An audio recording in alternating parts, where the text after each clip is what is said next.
The following weeks passed quietly, but something inside both Evelyn and Charles had changed. Evelyn practiced every day, not just because she had lessons, but because music now felt like air to her.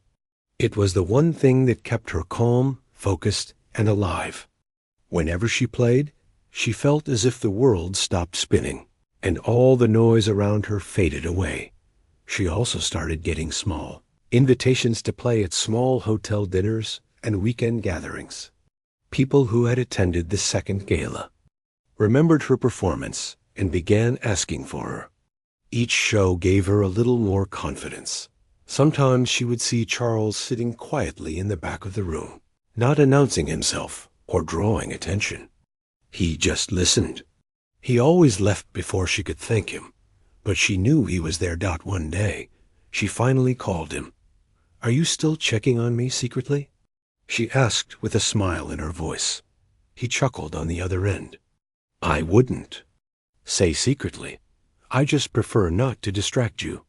"Well, you don't distract me," she said softly. "You helped me find my music again. I think you should hear what you helped create." He paused for a moment. "You make it sound like I did something extraordinary. All I did was open a door, and that door changed everything," she replied. There was a short silence.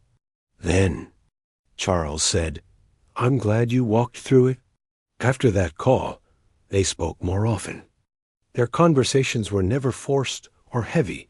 They talked about music, life, choices, and the strange way people lose touch with their dreams. Charles told her more about his younger years, how he had studied piano seriously in college, dreaming of performing in concert halls. But when his father passed away, he was expected to take over the family business. "It wasn't a choice," he said quietly. "It was an obligation. And when you start living for duty instead of passion, you stop feeling alive." Evelyn listened quietly. "Maybe duty isn't the opposite of passion," she said. "Maybe it's just another way of showing it. You took care of what you had, too, and now you're finding your way back." He smiled softly at her words. "You sound wiser than your years." She laughed. "Or maybe I've just spent too much time learning from life instead of school." In truth, she had learned a lot from her struggles. Every dish she washed, every night she worked late, every dream she buried, it all built her patience and humility. Now, when people praised her, she didn't feel proud. She just felt grateful. One afternoon, she got a call from the director of the academy. "We're organizing a spring concert," he said. "Students and professionals from the city will perform. I'd like you to be part of it." Her heart jumped. "Me? In a concert?" "Yes," he said. "You've earned your place." When she hung up, she immediately thought of Charles. That evening, she called him again. "You're not going to believe this," she said, her voice trembling with excitement. "What is it?" He asked. "I've been invited to perform in the spring concert." There was a pause, then a warm laugh from his end. "That's wonderful news, Evelyn. You deserve it." "I'm nervous," she admitted. "This will be the first time I play in front of so many people who actually know music." He replied gently, "Nerves mean you care. Just don't let them stop you. I'll be there, sitting in the front row, cheering quietly." Her heart softened at his words. "You promise?" "I promise," he said. The weeks leading up to the concert were intense. Evelyn practiced until her hands ached. She tried different pieces but finally settled on one she had written herself, a soft, emotional melody that told her story through music. The night of the concert arrived. The auditorium was packed. Families, teachers, and guests filled every seat. The air buzzed with excitement. Backstage, Evelyn's hands shook. She could hear the murmur of the audience through the curtain. The smell of the polished wood, the faint hum of tuning instruments, it all made her heart race. She looked at her reflection in the mirror. For a moment, she saw the same girl who had once been laughed at the first gala. The same girl who almost gave up her dream. But this time she was ready.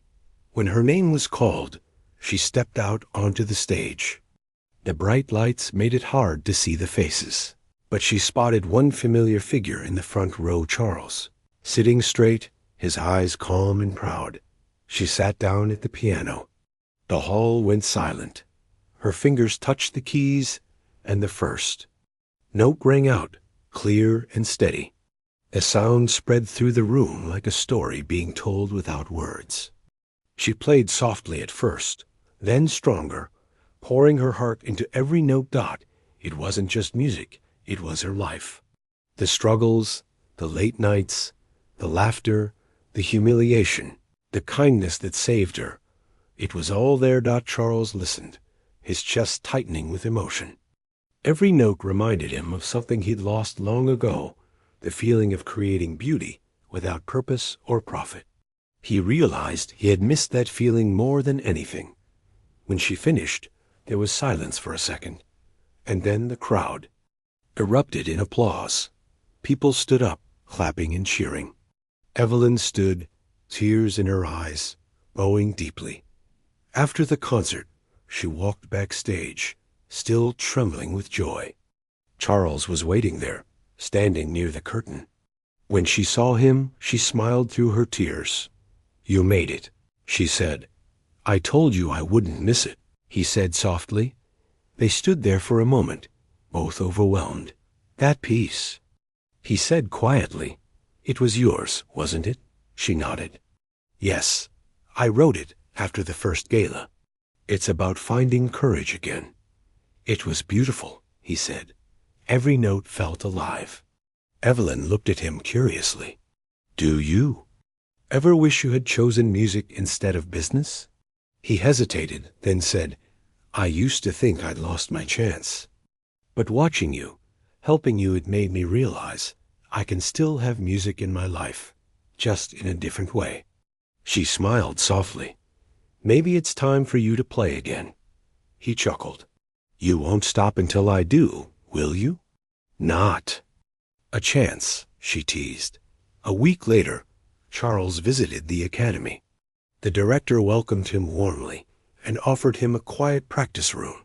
He sat at the piano for the first time in years, his fingers stiff, his timing off, but the sound still felt familiar. It still felt like home. As he played, Evelyn walked by and heard him through the door. She didn't interrupt. She just listened with a quiet smile. He was rusty, but the music was real. It was honest. It was him. When he finished, she entered the room softly. "You still have it," she said. He laughed lightly. "Barely. But it's there," she said. "It never left you." He looked at her thoughtfully. "You know, you've taught me something important. I thought I was helping you, but it turns out you were helping me." She shook her head. "We helped each other." That simple truth hung between them. From then on, Charles began playing regularly again. Not for show, not for anyone's approval, just for himself. Sometimes he and Evelyn would play together, trading melodies, laughing. When they made mistakes, their connection wasn't about money or gratitude anymore. It was something deeper, a friendship built on shared dreams, on the beauty of second chances. As spring turned into summer, Evelyn's name began appearing in small concert programs and local newspapers. People called her the waitress pianist, whose story inspired hope. She didn't chase fame. She just kept playing.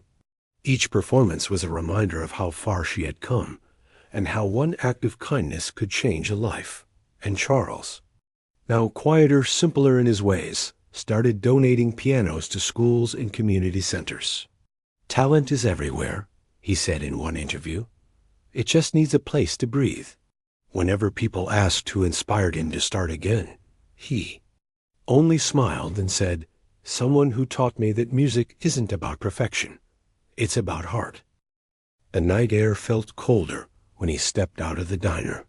The street was quiet now, the crowd thinner than before. The young man tightened his jacket and looked up at the sky. It was dark, with only a few faint stars peeking through the city. Glow. He took a deep breath and smiled a little, remembering the way the people had clapped for him. For a moment, he had felt seen again. He had felt like someone. He walked slowly, his guitar case hanging at his side.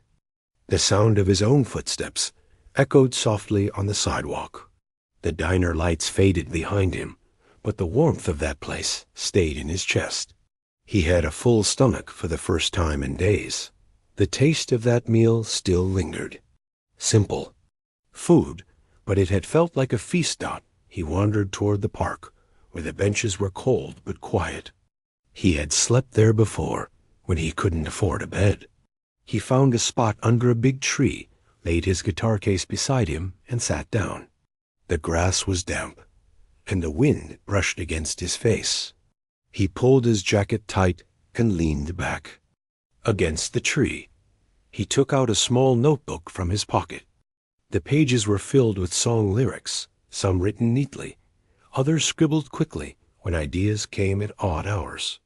He flipped through the pages, reading lines he barely remembered writing. They were about life, about dreams, about hunger and hope. He smiled sadly. These songs were all he had left of the person he used to be. A few months ago, things had been different.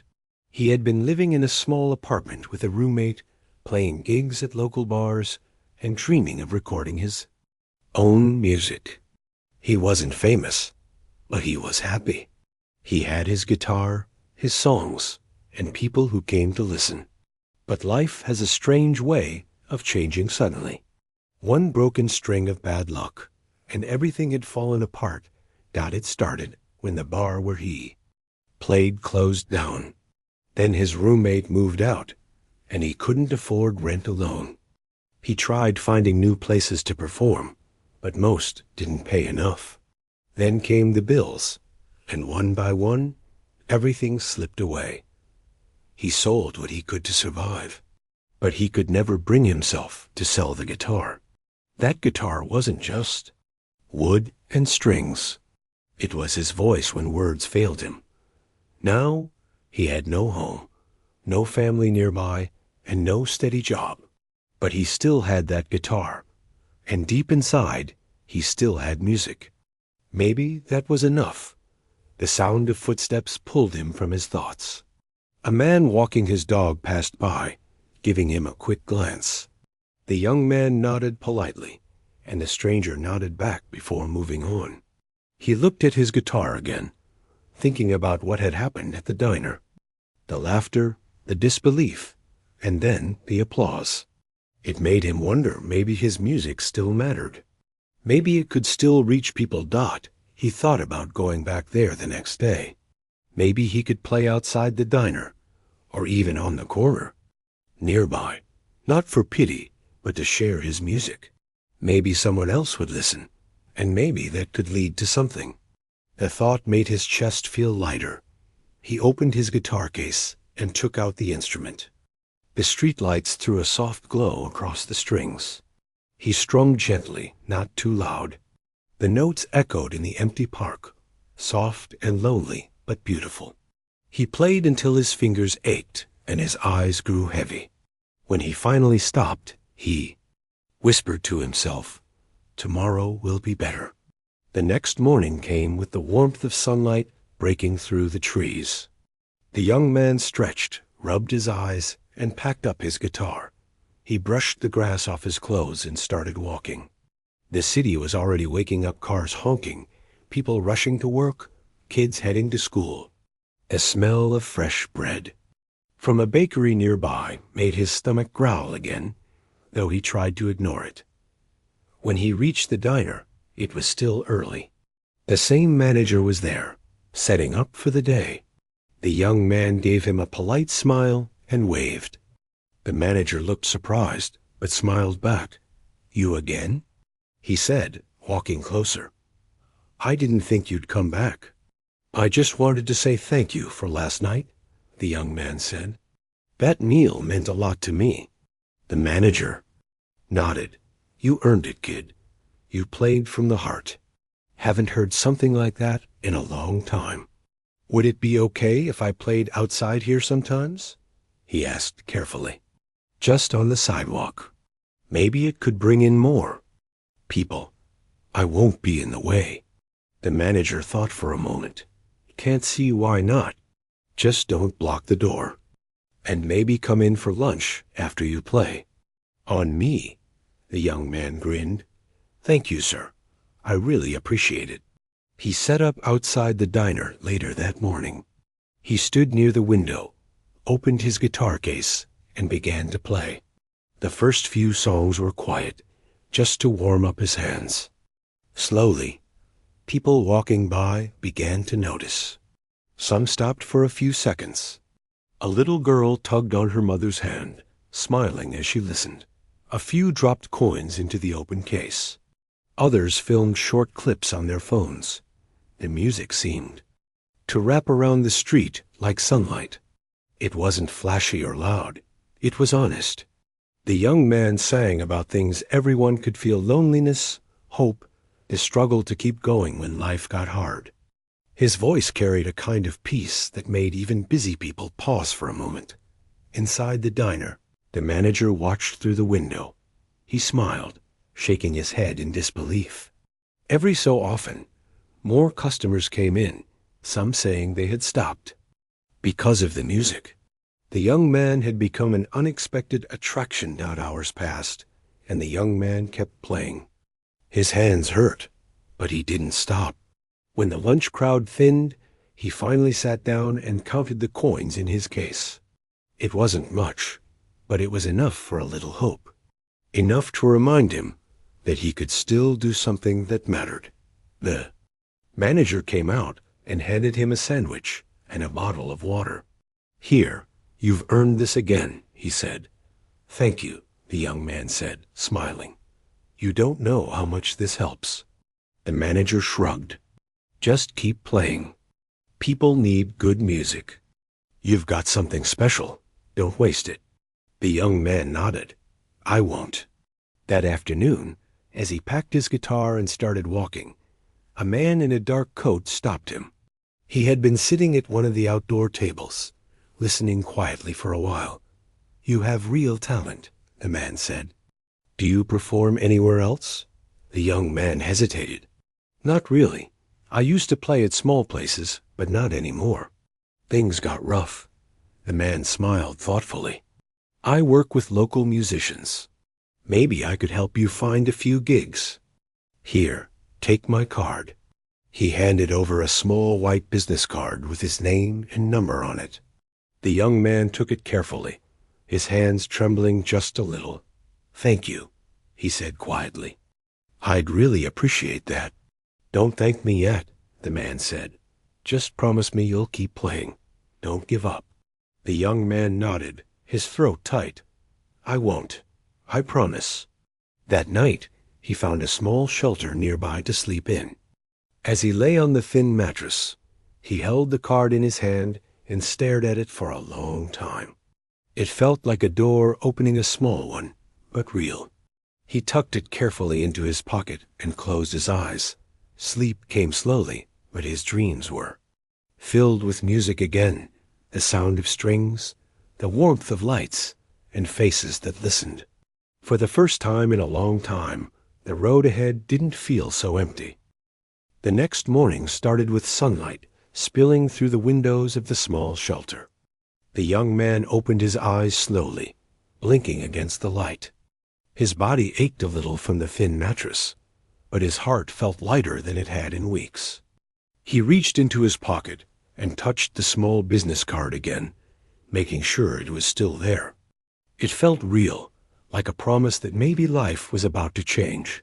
He sat up, ran a hand through his messy hair, and took a deep breath.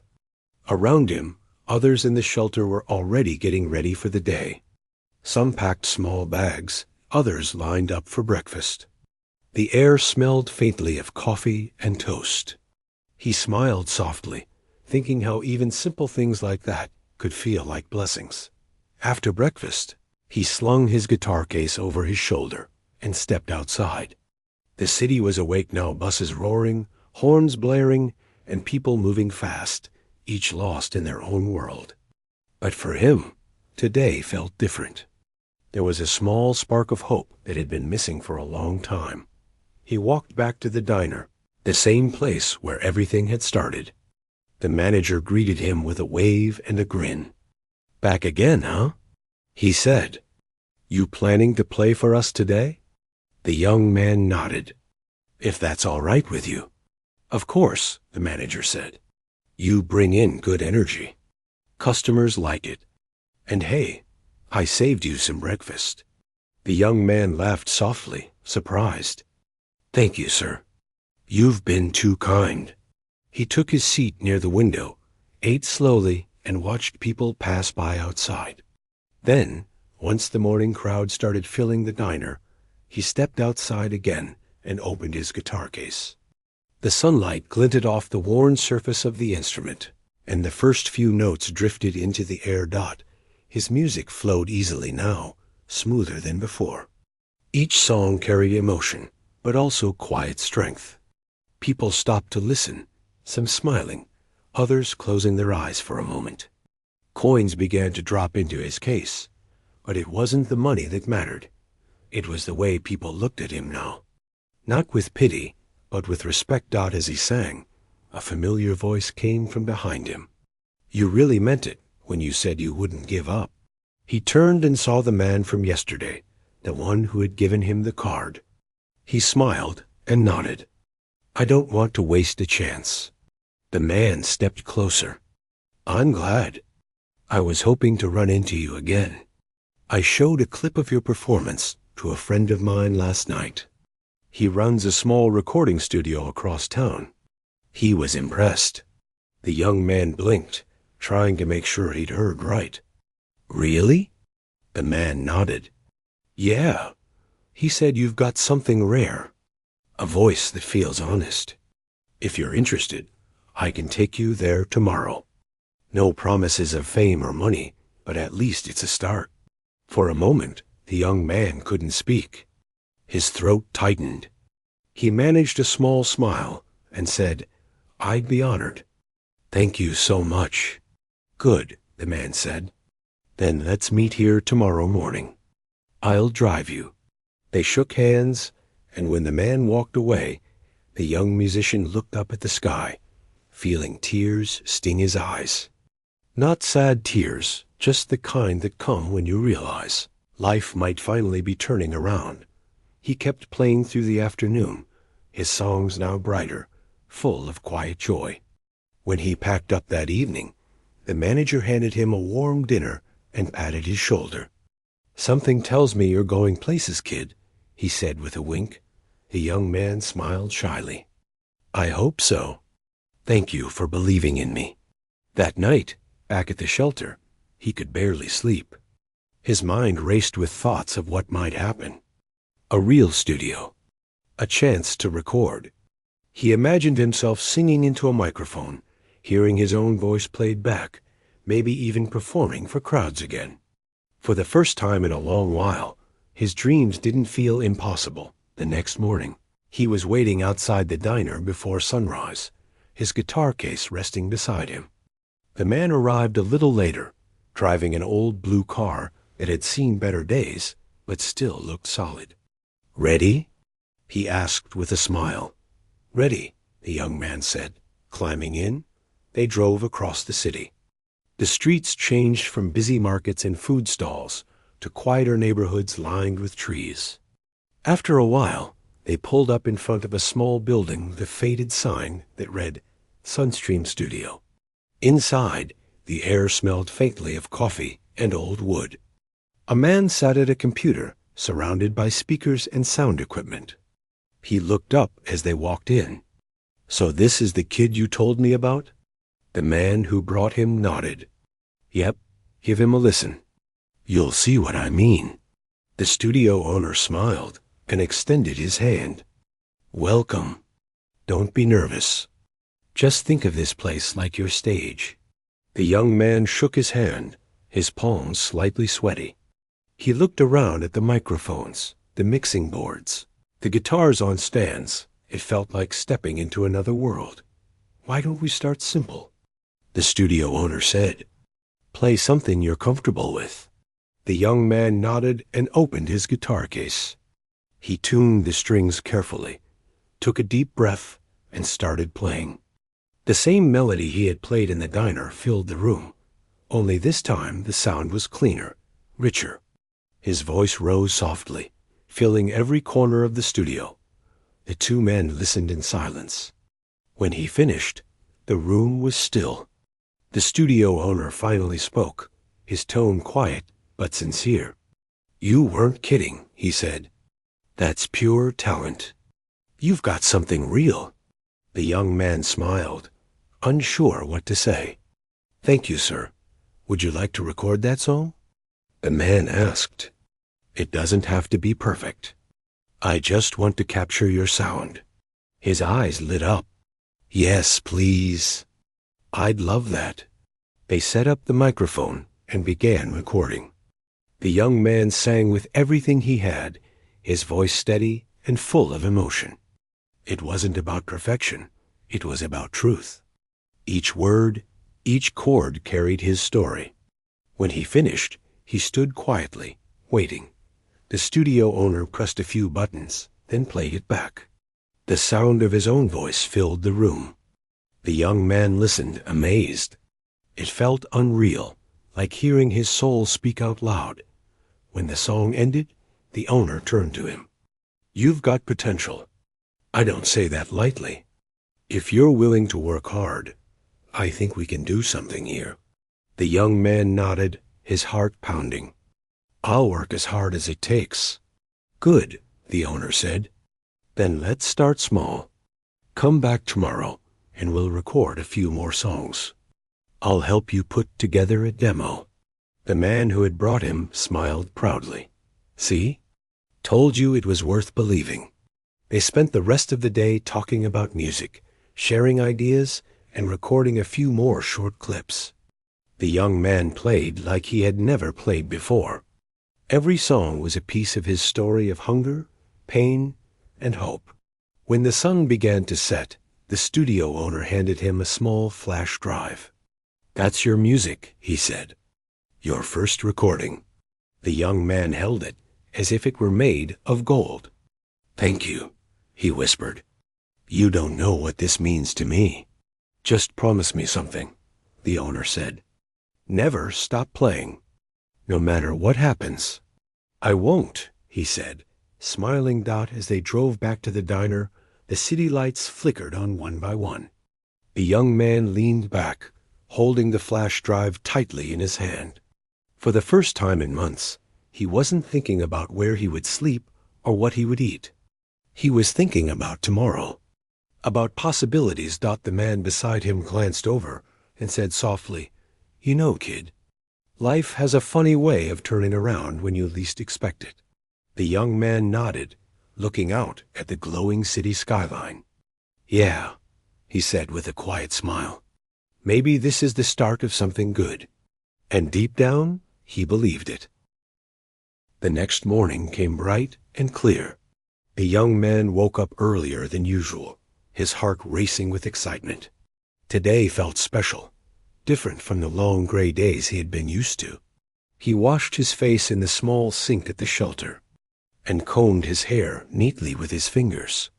Then he checked the flash drive again, making sure it was safe in his pocket. It was proof that he wasn't invisible anymore, that his music had found a place in the world again. He slung his guitar case over his shoulder and made his way to the diner.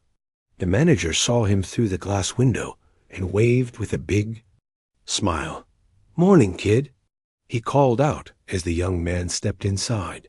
Good morning, the young man said. I'm heading to the studio today. The manager's eyes lit up. That's great news. You deserve it. Here, he handed him a small paper bag. Breakfast to go. You can't make good music on an empty stomach. The young man smiled warmly. Thank you. I'll make sure you hear the songs one day. I'll hold you to that, the manager said, giving him a proud nod. Outside, The same man from before was waiting in his blue car. He rolled down the window and waved. "You ready for round two?" The young man grinned. More than ready. The drive to the studio felt shorter this time. The young man looked out the window as the city rushed by, the streets, the people, the endless rhythm of life. Everything looked brighter now.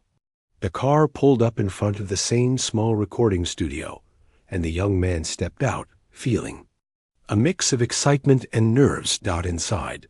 The studio owner greeted him with a wide smile. "Glad to see you again. I listened to your recording a few more times last night," he said. "There's something in your voice that people can feel. That's rare."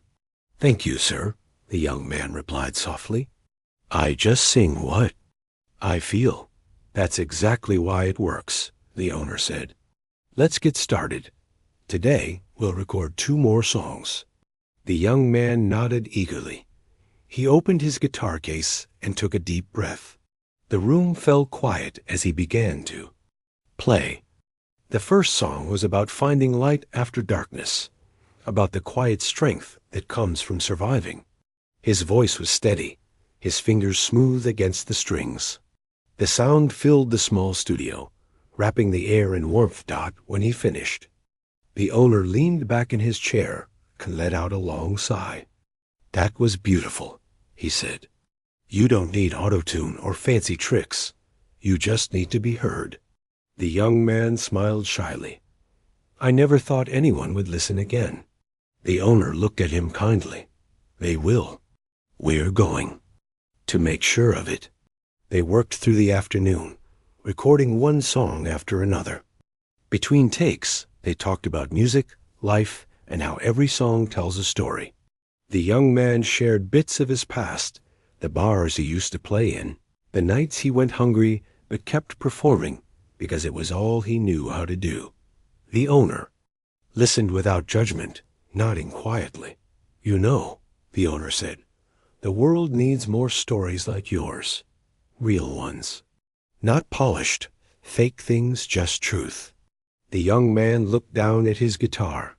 "Music is the only way I know how to tell the truth." By evening, they had recorded 3 full songs. The young man was tired, but his heart was full. The owner burned the tracks onto a CD and handed it to him. "Keep this safe. This is your start." He held it carefully, as though it were fragile. "Thank you, sir. You've given me more than I can say." "Don't thank me," the owner said. "Thank your music. It brought you here." When they stepped outside, the sun was setting. The sky was painted with gold and pink, and the young man felt a quiet peace in his chest. He looked at the studio, then at the man who had helped him, and said softly, "I think my life's finally starting to make sense again." The man smiled. "It always did. You just needed someone to remind you." The next few days passed quickly.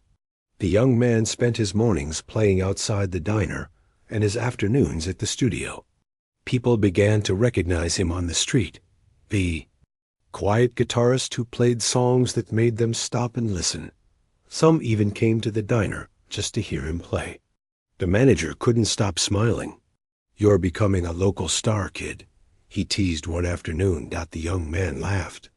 "I'm just happy people care." One evening, as he was finishing a song outside, a woman approached him. She was holding her phone and smiling. "Excuse me," she said. "I recorded your song yesterday and posted it online. It's been shared a few thousand times already." He froze, blinking. "What? Really?" She nodded excitedly. "Yes, people love it.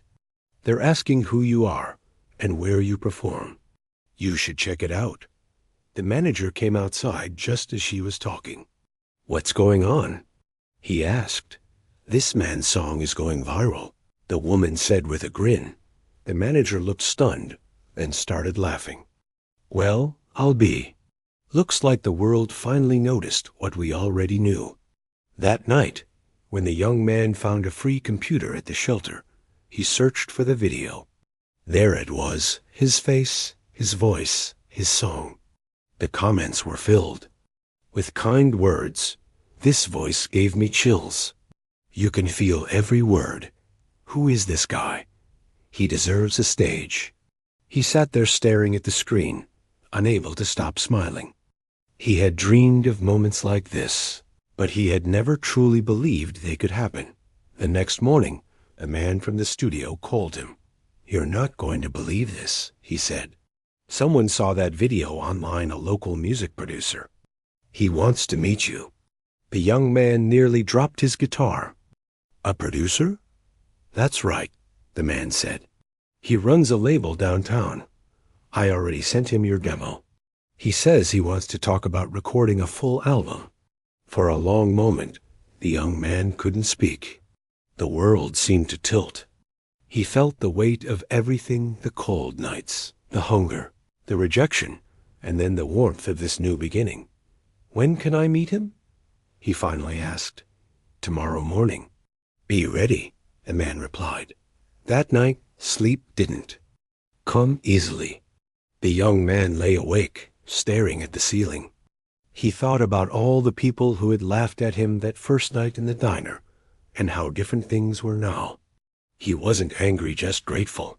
Grateful that something as small as a song had turned everything around. When morning came, he dressed as neatly as he could, polished his shoes, and made sure his guitar was tuned perfectly. As he waited by the diner, the manager stepped outside and handed him a cup of coffee. You nervous? He asked. A little, the young man admitted. The manager smiled. Good, that means it matters. Just remember, the same music that fed you that night is the same music taking you forward now. Don't forget where you started. I won't, the young man said quietly. The blue car pulled up again, and the man inside waved. The young man took one last look at the diner, then climbed in. The drive this time felt like something bigger, like moving from one life into another. The producer's office was bright and modern, filled with gold records and framed photos of artists. The producer himself greeted them warmly, his handshake firm. I heard your demo, he said, smiling. And I have to say, your voice has something real. It's not perfect, but it's alive. That's what people want. The young man nodded humbly. Thank you, sir. I just sing what I feel. The producer leaned forward. Good. And let's make people feel it too. I want to record your songs, Copperly Professional Studio, full band. We'll release it online and see where it goes. The young man blinked, hardly believing it. You mean you want to sign me? Yes, the producer said with a grin. Welcome to the start of your career. The young man laughed, shaking his head in disbelief. I don't even know what to say. Say you'll keep being yourself, the producer replied. That's all I ask. As he left the office later that day, holding a small folder with the recording plan inside, the young man felt the sun on his face. He looked down at his guitar and whispered, We did it. The same city that once ignored him now seemed full of promise. He knew there would still be challenges ahead. Nothing worth having came easy. But he had learned something along the way. Sometimes all it takes is one song to change everything. And this time he was ready to play it for the whole world. The first day in the big studio felt like walking into a dream. The young man stood quietly by the door, looking around at the gleaming microphones, the wide soundboard, and the instruments neatly lined up along the walls. Everything smelled new, like polished wood and fresh coffee. He couldn't believe he was really there. Just weeks ago, he was asking for a bite of food outside a diner, and now people were waiting for him to sing. The producer greeted him with a smile. Ready to make some magic? He asked. The young man nodded, though his hands trembled slightly. I think so, he said softly. Good, the producer replied. Don't think too much. Just sing like you always do. Let the song speak. For you, the session began. The first few takes were rough. His nerves made his voice shake, and he missed a few chords. But after a short break, something shifted. He closed his eyes and forgot about the fancy equipment, the people watching, and the pressure. He just played. His fingers found their rhythm, and his voice rose, strong and clear. The song was about hope, about finding light when everything seemed lost. When he finished, there was silence in the room. Then the producer clapped slowly. "That's it," he said. "That's the sound I was talking about." The rest of the day went smoothly. They recorded 4 tracks in total, each one filled with emotion. The producer listened carefully after every take, giving small notes, but mostly just smiling. "You have something special," he said. "The world is going to hear you soon. Bye." The time they finished, the young man was exhausted. His throat hurt and his fingers were sore, but he didn't care. For the first time in a long time, he felt like he was exactly where he belonged. When he left the studio that evening, the city lights seemed to shine brighter than usual. The air was cool, and the streets hummed with life. He stopped by the diner as always, and the manager nearly jumped when he saw him. "Well, look who's becoming famous," the manager said with a grin. The young man laughed. "Not yet," he said, "but maybe someday.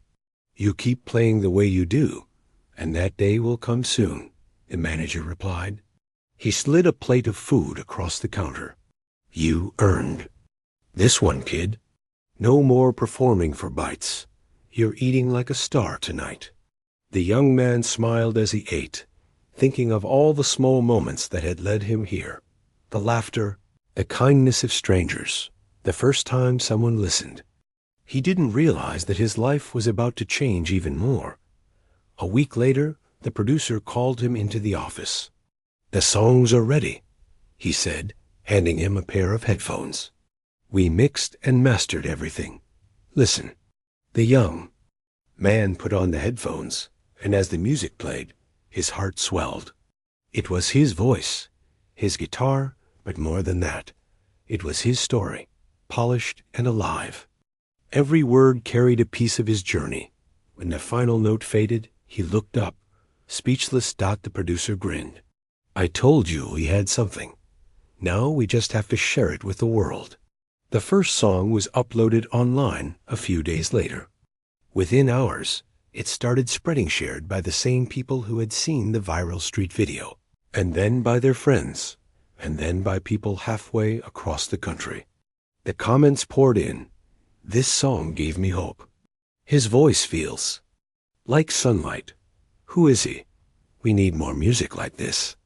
The producer called that night, excitement in his voice. "It's blowing up. You're trending on multiple platforms. People are asking for live shows." The young man could barely process it. "Live shows?" He repeated. "Yes," the producer said. "It's time to take this to the stage. We'll start small local venues, but this could be huge." When he hung up, the young man sat there for a long time, his guitar resting across his lap. He thought about that first night outside the diner, how people had laughed, how cold and hungry he had been. He closed his eyes and smiled. It all felt like another lifetime. The first concert was held in a small local theater. The stage lights were warm, and a soft buzz filled the air as people took their seats. The young man peeked through the curtain and froze. The place was packed. Every seat was filled. The manager from the diner sat in the front row, beaming proudly. Backstage, the producer placed a hand on his shoulder. "Remember," he said, "they're not here to judge you. They're here because your music already touched them. Just be yourself." The young man nodded, took a deep breath, and stepped into the light. For a moment, the crowd went silent. Then they began to cheer. The sound washed over him like a wave. He gripped his guitar, smiled shyly, and began to play. The first few notes. filled the room, gentle, familiar, full of heart. He sang from his soul, just as he had that first night when all he wanted was a meal. Only now, he wasn't singing for survival. He was singing to give something back, to remind others that hope could come from anywhere. When the last song ended, the audience rose to their feet. The applause seemed endless. The young man stood there, blinking back tears. He could barely speak, but he managed to whisper, "Thank you." After the show, people lined up to meet him. Some asked for autographs. Others just wanted to shake his hand. One young boy came up and said softly, "Your songs make me want to learn guitar." The young man smiled and said, "Then promise me you will. Don't stop, no matter how hard it gets." Over the next few months, his name spread farther. More venues invited him, and his songs played on local radio stations. He even got invited to perform on a small TV program. Each new step felt unreal, but through it all, he stayed humble. He still went back to the diner whenever he could, still shared meals with the people who had helped him in his hardest days. One afternoon, the manager from the diner called him over to the counter. "I kept something for you," he said, pulling out a small napkin. On it, written in faded ink, were the words the young man had once scribbled, "Can I perform for a bite of food?" The young man took it gently, his throat tightening. "You kept this?" "Of course," the manager said. "It's where everything started, isn't it?" He nodded slowly. "Yeah, it is." He framed the napkin later that night, placing it on the wall of his small apartment. It reminded him that dreams often start from the humblest places. As the months went by, the young man continued to write. His songs began to reach bigger audiences, and his story was featured in newspapers and online articles. But he never let fame change him. He still stopped to talk with people on the street, still gave free performances in the park, still thanked everyone who listened. One day, while sitting in the studio with the producer, he said quietly, No, I don't ever want to forget what it felt like to be hungry. Not because it was easy, but because that's where the music came from." The producer nodded thoughtfully. "That hunger, that honesty, that's what makes you different. Keep it. Don't ever lose that part of you." The young man smiled. "I won't, because if I lose that, I lose the music." Later that evening, as he walked home through the quiet city streets, he saw a young boy sitting with a small guitar, trying to play a few chords. The boy looked up shyly when he noticed him. "I'm still learning," the boy said softly. The young man smiled and sat down beside him. "That's how it starts. Don't give up. Every big song starts with one small note." He showed the boy a few chords, and they played together for a while. As he left, the boy called out, "Thank you." The young man turned back, his heart warm. "Keep playing," he said. "One day, someone will stop to listen, and that will change everything." That night, he sat by his window with his guitar, looking out at the city that had once turned. Away from him, he strummed gently, humming a new tune. It wasn't finished yet, but then again, neither was his story. The world had finally started to listen, and he was ready to keep singing for as long as he could. The big night had finally come. The young man stood backstage, holding his old guitar close to his chest. The same guitar that once carried him through dark nights and empty streets now gleamed softly under the stage lights. The crowd on the other side of the curtain was enormous, hundreds of people waiting, cheering, chanting his name. He could hear the sound of excitement, the buzz that filled the air like electricity. It was hard to believe this was real. Just a year ago, he had been standing outside a diner, asking if he could perform for a bite of food. Now, that simple question had led him all the way to this moment. The producer came up to him and placed a reassuring hand on his shoulder. "You ready?" he asked. The young man smiled nervously. "I've been ready for this my whole life," he said softly. "Then go show them who you are," the producer said with a grin. The curtain opened slowly, and a wave of light and sound washed over him. He stepped onto the stage, his heart pounding, in rhythm with the crowd's applause. For a moment, he just stood there, looking out at all the faces, some smiling, some crying, all waiting. Then he raised his hand in a small wave and sat on the stool in the center of the stage. The noise faded into silence. He looked down at his guitar and began to play. The first notes were soft, familiar, and honest. His voice followed, calm but full of feeling. The song was one he had written just weeks before, a song about how life can change when you hold on to hope, even when the world turns its back. Every word came from his heart, every chord from his soul. As he sang, memories flashed before him: the cold nights, the laughter of strangers, the kindness of the diner manager, the moment someone finally listened. Halfway through the song, he looked up and smiled. In the front row, he saw the diner manager wiping away a tear. The man waved proudly, and the young man nodded in return. When the last note faded, the crowd erupted in applause. It was louder than anything he had ever heard. People stood, clapping and cheering, calling his name over and over. He felt his eyes sting, but he didn't try to hide it. Those weren't just cheers. They were a thank you, a connection, a promise. He leaned into the microphone, his voice gentle but steady. "Before I sing the next song," he said, "I just want to say something. A year ago, I was hungry, not just for food, but for a chance for someone to listen. I went into a diner and asked if I could sing for a meal. People laughed, and I can't blame them. I looked like someone who didn't belong anywhere. But that night, I played anyway, and someone listened. That changed my life. So if you ever see someone trying, even if they don't look like much, give them a chance. You never know what kind of music might be hiding in their heart." The crowd fell silent for a few seconds, taking in his words.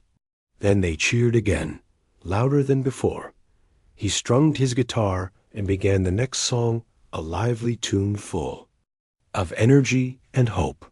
People clapped along, swaying with the rhythm. For the first time, he wasn't singing from pain or hunger. He was singing from gratitude. Every sound, every smile from the audience reminded him how far he had come. After the show ended, he went backstage where the producer was waiting with open arms. "You did it," the producer said proudly. "You didn't just perform, you told your story. That's what people will remember." The young man laughed softly. "It still feels like a dream." "Then keep dreaming," the producer said. "Dreams got you here." Later that night, after everyone had left and the lights had dimmed, he went back out to the empty stage. He sat down, strummed his guitar once more, and looked at the seats that had been filled just an hour ago. The silence felt peaceful. He thought about the road ahead, new songs, more concerts, maybe even a full album tour. But he also knew he would never forget where it all began. He reached into his pocket and pulled out the small napkin the diner manager had given him, the one with his old words written on it. "Can I perform for a bite of food?" He smiled. That napkin had started everything. He folded it carefully and tucked it back into his guitar case, as if it were a treasure. The next morning, he returned to the diner. The manager looked up from behind the counter and grinned. "So, how'd it go?" The young man laughed. "You didn't see the news?" "I don't need to," the manager said. "I knew you'd be great." The young man sat at his usual seat. "You know," he said, "I thought about that night a lot. If you hadn't let me sing, none of this would have happened." The manager shook his head. "Don't give me credit. You earned it. I just gave you a spot to play." They both smiled. The young man picked up his guitar and started playing a soft tune. The few people in the diner turned to listen. Some recognized him immediately and began whispering in excitement. But he didn't play for fame or attention. He played because it still felt like home. When he finished, the manager clapped. "Still got it," he said. "I'll never stop." The young man replied. Word spread quickly that he was performing at the diner again. Within a few days, people began showing up, filling the small place just to hear him play. It became a special tradition. Whenever he wasn't touring or recording, he would come back and play for free. He said it reminded him of who he was. Months passed, and his music reached even farther. His songs played on radio stations around the world. He performed in other cities, on TV shows, even at charity events to help people who were struggling. Every time he spoke to the crowd, he told them the same thing: be kind. You never know how much a simple act can change a life. One afternoon, after finishing a charity concert, a reporter asked him, "You've become one of the most inspiring musicians of the year. What do you think is the key to your success?" He thought for a moment and smiled. "Hunger," he said, quietly, "not the kind you fix with food, the kind that keeps you going when no one believes in you. And kindness, because someone's kindness once saved me." The reporter nodded, moved by his words. That night, back in his apartment, he sat by the window with his guitar again. The city lights shimmered below, and the quiet hum of cars filled the air. He began to write a new song, one that told his story from start to finish. It began with hunger, laughter, and hope, and it ended with gratitude. He called it A Bite of Hope. Weeks later, when he performed the song live for the first time, the crowd listened in complete silence. When he sang the last line, "You never know who you're feeding when you share your heart," people stood and applauded with tears in their eyes. After the show, as he walked off stage, the producer met him with a proud smile. "You did it again," he said. The young man smiled back. "No," he replied. "We did it, me. You, the diner. Everyone who ever believed for even a second." The producer nodded. "And now everyone believes." Years later, when people talked about him, they didn't just talk about his music. They talked about his heart, how he never forgot where he came from, how he helped others find their own voices. The diner kept a photo of him on the wall, right above the booth where he had once sat hungry and tired. Under it, a small plaque read, "He sang for a bite of food and fed the world with his music." And every time the young man came back home, he still stopped by that booth. He still ordered the same meal. And sometimes, when no one was looking, he would leave money under a plate for someone else who might walk in hungry and brave enough to ask, "Can I perform for a bite of food?" Because he knew now that kindness could turn the smallest moment into the biggest miracle, and that one song, sung from the heart, could truly change everything.